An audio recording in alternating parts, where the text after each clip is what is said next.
Vamos com mais entrevista agora, Melissa Araújo, é isso? Vamos falar sobre um assunto, olha, que tem tirado o sono de muita gente. Como é que vai ficar o aluguel agora em 2021 com o aumento do IGPM? Pois é, o índice de preços do mercado IGPM subiu 2,53% em fevereiro. Com esse resultado, o índice acumula alta de 5,17% no ano e de 28,94% em 12 meses, registrando a maior alta desde 2002. Em fevereiro de 2020, o índice havia caído para 0,04% e acumulava alta de 6,82% em 12 meses. Sobre esse assunto, nós vamos conversar agora com o Tiago Rodrigues Pizarro. Ele é advogado, é mestre em Direito do Consumidor. Bom dia, doutor Tiago. Seja bem-vindo ao Jornal da Rede Alesp. Bom dia, Jeremias. Bom dia, Melissa. Bom dia, doutor. Doutor Tiago, como que o aumento do índice geral de preços do mercado vai afetar diretamente o preço do aluguel da população? O IGPM é o índice mais utilizado.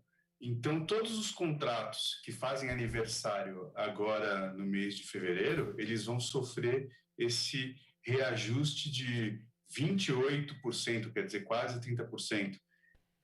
Então, vão acabar impactando aí diretamente em quase todo mundo que o aluguel depende dessa correção.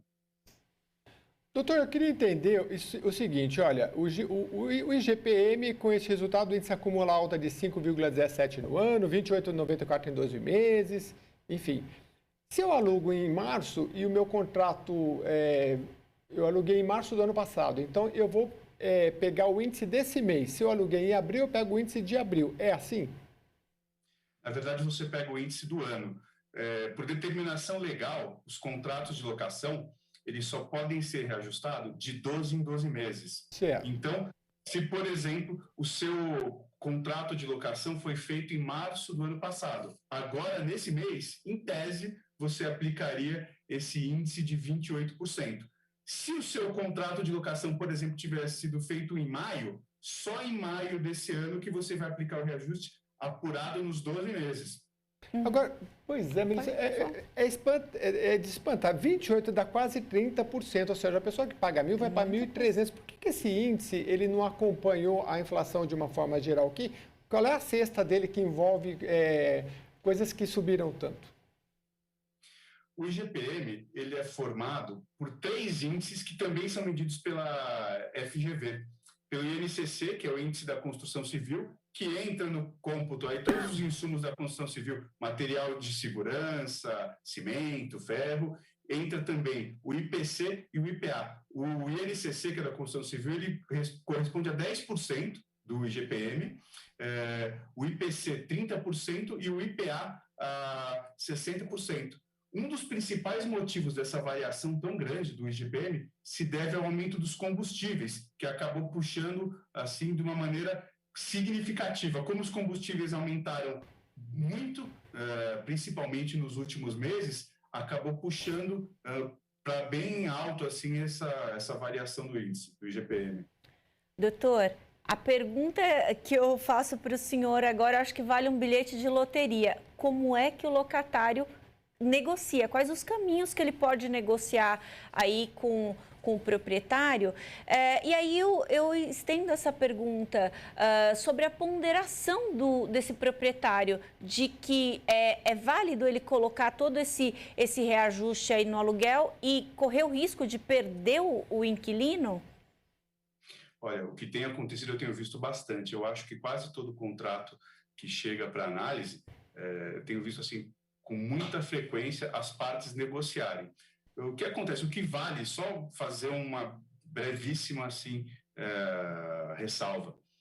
A variação é um período muito longo, a gente já viveu épocas no país em que a inflação dava 80%, em que era extremamente necessário, né, fazer todas essas previsões e proteções contratuais. Passamos por um período de estabilidade, mas agora, com essa...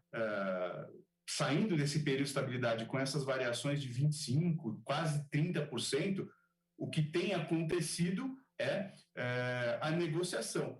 nos últimos meses, as pessoas têm colocado uma proteção na cláusula, quer dizer, tem feito contratos escrito o seguinte: o contrato vai ser corrigido por índice tal, talvez o IGPM, limitado aí ao máximo de 10%. As pessoas começaram a limitar contratualmente a hipótese de correção, mas o que tem acontecido é a livre negociação entre as partes. Então, quer dizer, os proprietários têm sim, e na maioria das vezes, ajustado esse reajuste a 8%, até 10% para esse período de dezembro do ano passado até dezembro, até dezembro de 20, até janeiro de 21 e até fevereiro de 21. Doutor, o IGPM é o índice mais justo para pautar aí o aluguel? O senhor acha que tem outras... é possível colocar aí outras formas de reajuste aí nesse contrato? O IGPM, pelos produtos que formam, pelos produtos que compõem, né, esse cálculo de IGPM, ele acaba sendo o mais justo por, como eu disse, ele é calculado sobre uma média ponderada de 3 outros índices. Então, tem aí um trechinho, um pedacinho dele de 10%, que é o índice da variação dos produtos da construção civil. 30% do IPC e 60% dele é do IPA, cuja cesta eles abrangem assim quase tudo que a gente tem no mercado. Então, ele acaba refletindo, de uma certa maneira, a melhor variação da inflação. Uhum. Muito bem. Agora, eu acho que no final, doutor, o mercado regula. No Brasil, eu não sei se o senhor atua com direito consumidor ou no imobiliário, mas eu acredito que ainda há muita oferta de imóveis, né? Então, acho que dá para regular. Agora, o senhor acha que essa questão que o senhor colocou antes, vai ser comum daqui para frente, talvez as pessoas falarem, não, eu leio o contrato, não quero IGPM, eu quero um outro. Porque assim, olhando pelo lado do proprietário, tudo bem, se ele construiu o imóvel e ele gastou cimento e combustível e subiu, para ele tudo bem. Mas vamos pegar o trabalhador. Geralmente o reajuste é pela inflação. E aí não segue o mesmo índice, né? Aí o seu salário aumentou 5%, ou você é um vendedor ambulante, você conseguiu aumentar o preço 5%. E aí você vai aumentar 30% do aluguel, enfim. É doloroso. Você acha que essa negociação na hora de contratar, pelo menos, porque talvez se a pessoa já está num contrato, talvez fique mais difícil mudar o índice no meio do caminho. Mas nos novos é possível sentar e falar, não quero IGPM, quero, sei lá, IPCA, ou isso no mercado não é praxe? Acontece, embora não seja praxe, é completamente possível. A única coisa que não se pode fazer, e isso é por decisão do STF, é regular pela variação do salário mínimo, porque normalmente o salário do trabalhador ele reajusta quando reajusta o salário mínimo, né? Uhum. Esse reajuste, por exemplo, ele não pode ser feito, assim como, mais um exemplo que já aconteceu no passado, reajustar conforme a variação do dólar, também não é possível. Mas é possível qualquer outro índice, como o INCC, IPA, todos os outros índices que são divulgados rotineiramente, eles são possíveis do locador e locatário ajustarem no contrato, para valer como valor aí de correção monetária. Vale ressalvar, sempre por período de 12 meses. É o período mais curto que a lei permite que se corrija o aluguel. Doutor, a gente percebeu nos últimos tempos muitas pessoas migrando de bairros. Moram em centros urbanos que têm um valor do metro quadrado alto, que tem um aluguel alto, e essas pessoas, até por conta do home office, migrando para regiões mais distantes que o aluguel é mais barato. O senhor acha, e aí não é uma pergunta técnica, mas é uma pergunta da sua sensibilidade com relação a esse mercado. O senhor acha que isso também é uma tendência, as pessoas irem buscar migrar para esses aluguéis mais baratos nas regiões mais distantes? Sem dúvida. Inclusive, não só em razão de aluguéis mais baratos, com um metro quadrado mais baixo, mas também com imóveis mais cômodos, imóveis maiores, com mais conforto. Uhum.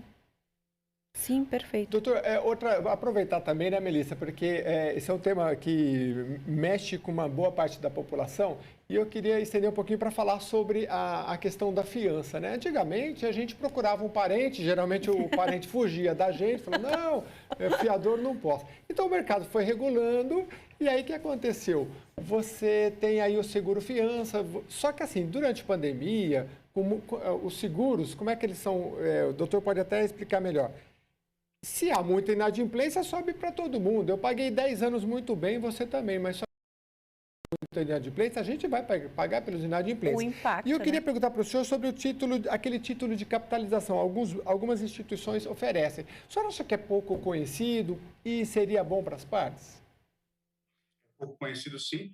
Mais uma vez, para efeito de locação, né, imobiliária, a lei de locação, ela prevê hipóteses limitadas para você oferecer como garantia. Então, a fiança, o seguro fiança e esses títulos de capitalização são meios, sim, para que sejam oferecidos como garantia de qualquer relação locatícia. Mas, de todas as hipóteses, é a hipótese menos conhecida. Então, explica para a gente rapidamente como é que funciona, porque o título eu li e achei interessante, porque assim, Melissa, o seguro, vamos supor, todo ano você paga 1.000, 2.000, sei lá quanto você paga de seguro que você não tem um fiador. O título de capitalização, você vai pagar aqueles R$1.000, só que no final do contrato ele volta para você.